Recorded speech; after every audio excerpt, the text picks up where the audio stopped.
What's going on, Dreamers? It's your man, Richard Taylor. Look, check it out. Over the weekend, I got a chance to check out 12 Years a Slave, and I loved it. I loved it. I love it. I love the movie. As I was watching it, it gave me so many different thoughts and so many concepts that I couldn't put together until I had a great conversation with one of my buddies the other day. We talk about this movie where a guy was taken from freedom. All he ever knew in his life was freedom. All he ever knew in his life was freedom. Had a wife, had 2 beautiful children, and I'm talking about this man. He was living it up as an African American during a time where most people were slaves. He was not, and he got his freedom stripped from him. What I love about the movie, and it's the message today, consistency.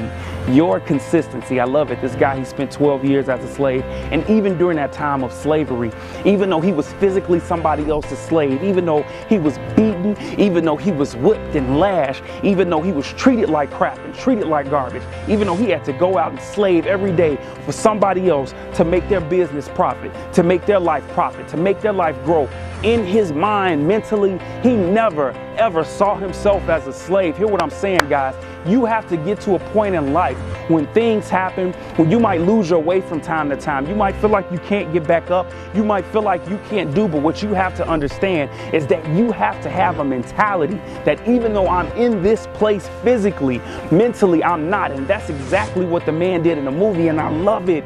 He had the mentality the whole time that, yes, I might have to call you master, but at the end of the day, I know my name. I know who I am. I know my identity. And this is what I need for you to do today as you work in your craft. Consistency in your craft. So even when business deals don't go the way that they need to go, even when friends might drop off, consistency will pull you through, because at the end of the day, it's you and your vision. It's you and your dream. And what you need to do is stay focused on the goal ahead, because that's where the separation comes. When we talk about being in between the dream, the separation for a lot of people who are successful and a lot of people who live mediocre is consistency. Even though they say you can't, can you get up and keep going? Even though they say you won't, will you? Even though they tell you that it's not meant to be, will you stand up and look yourself square in the eye, get in that mirror, I told you this last season, and think about the identity.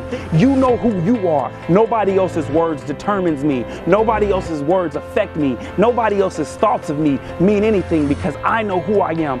I know that I was called for greatness, and I know that I will do great things. Will you allow life to happen to you, or will you make and allow life to happen for you, despite what it throws at you? Once again, it's your man, Richard Taylor. I'll see you next week.